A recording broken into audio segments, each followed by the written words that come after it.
Now, there's no denying that Red Bull has been on a roll lately. However, with some major reshuffles from Mercedes, as well as an extremely aggressive upgrade plan, Red Bull's time at the pinnacle of Formula 1 may be in jeopardy.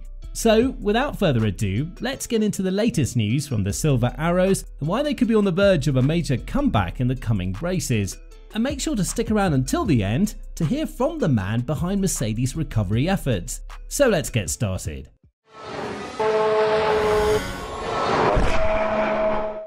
Now, Formula 1 is on its way out of a 4-week hiatus caused by the cancellation of the Chinese Grand Prix, and the restart of the schedule in Azerbaijan will kick off a frantic run of 10 races in 14 weeks as the season settles into a rhythm.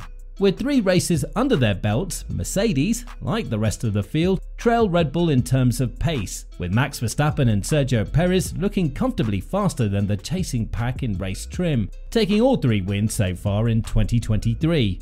And despite the current gap, Mercedes team boss Toto Wolff claims to have identified where the car needs to be changed in order to improve it, having previously hinted at significant changes to the car concept in the early rounds. Mercedes had hoped that their W14 would return them to title contention after their dominance of the sport ended in 2022 due to performance issues under F1's new regulations.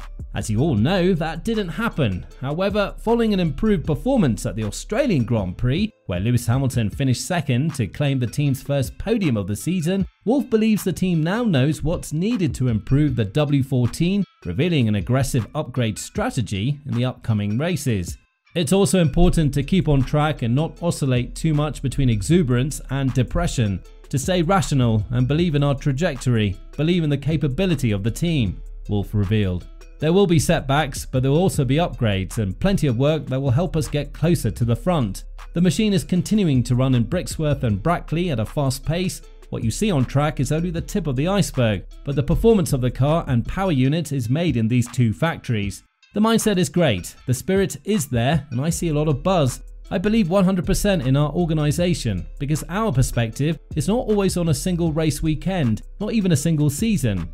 It's on trying to build our capability so we're successful over multiple years, while recognising the fact you're never going to win every single season because no sports team has ever done it. So, with a busy schedule ahead for the teams and a lot of racing to be done before the summer break begins at the end of July, Wolff said Mercedes will be bringing upgrades to the W14 bit by bit as the rounds go by, with the Austrian admitting there is no magic bullet that will immediately put them on Red Bull's pace. Nonetheless, at least theoretically, the gap to Red Bull could narrow as the team begins to feel the impact of their reduced wind tunnel and CFD testing times. The Milton Keynes base team was given a 10% reduction in aero development time for this season after it was discovered to have exceeded the cost cap on its way to helping Max Verstappen win the 2021 driver's title. While it believes it has mitigated the impact of the sanction thus far in developing its RB19, it's well aware that things will become more difficult in the future. And its motorsport advisor, Helmut Marko, believes that as the season progresses, its rivals' ability to develop more will help them close the gap. Add to the fact that Mercedes will learn more and more about the new regulations as time passes, and it's easy to see why people are excited about a possible Silver Arrows comeback. In terms of car development, it's encouraging to see that within 3 races, we understand the car much better, we've defined a clear direction where we need to go, and I believe we're on the right trajectory, Wolff continued. We need to consolidate our understanding, and hopefully over the next few races, we can make another step. But perhaps the biggest shake-up for Mercedes could come from within, with the team revealing a major technical reshuffle that could turn everything on its head and potentially propel Mercedes back into the spotlight. Mercedes senior Formula 1 technical personnel have switched roles, with James Allison returning as technical director and Mike Elliott taking over as chief technical officer. Elliott took over as technical director when Allison was promoted to the newly created position of chief technical officer in 2021. They've now switched, simple as that. Allison's responsibilities in F1 have remained consistent over the last 18 months, but the CTO position entails much broader technical responsibilities for the Mercedes organization, including non-F1 ventures such as the America's Cup project. Elliott was Allison's natural successor because he worked with him at Lotus before joining Mercedes as head of aerodynamics in 2012. And by the time Allison joined Mercedes, Elliott had risen to the position of Mercedes technology director. He was highly regarded within the organization, but under his technical direction, Mercedes designed its two weakest cars of the V6 turbo hybrid era. After Mercedes stuck to the fundamentals of its original concept, but began 2023 with a significant deficit to Red Bull, team principal Toto Wolff declared immediately after qualifying at the Bahrain season opener that the team had made the wrong decision. It became clear that Mercedes would pursue alternative design directions, but Wolff never implied that Elliott would be moved to make that possible. However, in the final week of F1's lengthy April calendar gap, it's now been revealed that Allison will restart a more hands-on role as technical director, replacing Elliott. That's not to say he wasn't involved before the switch, as it was widely reported and all but confirmed that he had been working more closely on the W14 since the team began developing their B-Spec car for Imola this season. His involvement is said to have been with the W14 suspension, updating the heave springs as well as the heave and corner dampers. Mercedes planned to use the April break to develop a more balanced suspension system for the car, allowing Russell and Hamilton to get the most out of the setup. Seven-time world champion Hamilton, who finished second in Australia to give the team its first podium of the season, has stated that he doesn't feel connected to the W14. Meanwhile, Russell has dubbed it a lame horse. Allison's technical team intends to change that. "We're working as hard as we can in the wind tunnel to find more downforce," said Allison. "We'll be working in the drawing office also to bring some mechanical parts to the car, some different suspension components that we think will help the underlying balance of the car and make it a more drivable thing."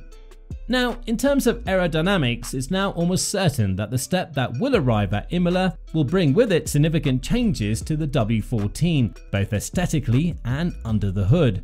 To accommodate the new revised side pods and generate more downforce, some changes will also be made to the cooling system, particularly in the placement of the cores, which are scheduled to arrive between Baku and Imola. If previous upgrades bear fruit, other steps will be taken to the track in Spain and Silverstone. The current goal for the team is to give their drivers a car that is easier to drive and has more downforce. Changes to the car's rear aerodynamics are also very likely, given Red Bull's significant advantage over their top competitors in straight-line speed, especially when DRS is enabled. We wouldn't be surprised if Mercedes used a similar rear wing stalling technique to gain that extra bit of performance under DRS conditions, especially given the close nature of the battle for the best of the rest spot. But regardless of how optimistic and aggressive their upgrade plan is for the coming races, it's undeniable that the Mercedes technical reshuffle is part of a larger course correction for the team and has the potential to have an enormous impact. Allison is not intended to return to his old job, but when Elliott approached him to discuss his struggles, the idea of swapping roles emerged. Allison didn't need to be asked twice, so they took it to boss Toto Wolff, and the move was approved a few weeks ago with immediate effect and made public when Autosport broke the story on Friday. Allowing the move to take place demonstrates Mercedes' ongoing commitment to supporting its employees and avoiding a blame culture.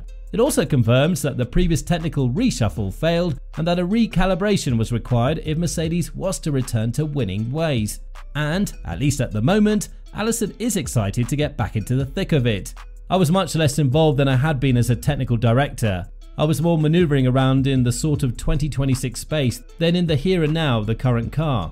It certainly is a fair old chunk of effort to get up to speed with everything. Not merely the regulations, but the full engine of the factory and the race team and all the things that are currently in play in the championship fight. But it's exciting and fun and interesting and a pleasure to be back up to my neck in it." His assessment of the W14's strengths and weaknesses comes from the perspective of someone who has won championships with Mercedes. Allison emphasizes that, in comparison to the majority of the grid, the W14 is not a bad car. But it's also not what anyone on his team considers adequate, with his list of positives reaching damning with faint praise proportions. "It's reliable, touch wood, that's a definite strength. It's got a very quick pair of punters pedaling it around," he begins. "It's better than most of the grid out there, but until it's the quickest one, it will always feel like a weak car to all of us. It's adequately kind to its tyres, but not as good as some of the cars that we made in the past. It's got more downforce than most of the cars on the grid, but not sufficient. Its handling characteristics leave a little to be desired and need to be worked on for sure. But none of this stuff is revelatory. We've been talking about it most weekends, and it's part of what this team needs to address to get winning material back in our hands. Now, when asked which teams he sees Mercedes competing with through 2023, he begins by insisting that he's not only concerned with making progress, but concludes with the certainty that Mercedes will eventually overtake Red Bull and Max Verstappen. I'm not trying to think really in those terms, just concentrating on what are the areas of opportunity on the car, he says. How quickly can we fill those opportunities with hardware or different approaches, with the expectation that will improve our chances at any given weekend? The sooner we can do that, and on the steepest slope possible, the better our chances will be in any given weekend and up against any given team and in the championship. But we're completely realistic about the significant performance of the Red Bull and particularly Max. They're going to be extremely worthy opposition to hunt down and in due course overtake. Well, a bold prediction to be sure. But what are your thoughts? Could Mercedes really overtake Red Bull with James Allison's help? Given Red Bull's reduced aerodynamic testing budget, could they fall prey to Mercedes in the mid-season development battle? Please share your thoughts in the comment section down below. Thank you for your time. Please consider liking and subscribing to the channel if you enjoyed the video, and don't forget to click the bell button to be notified of future videos.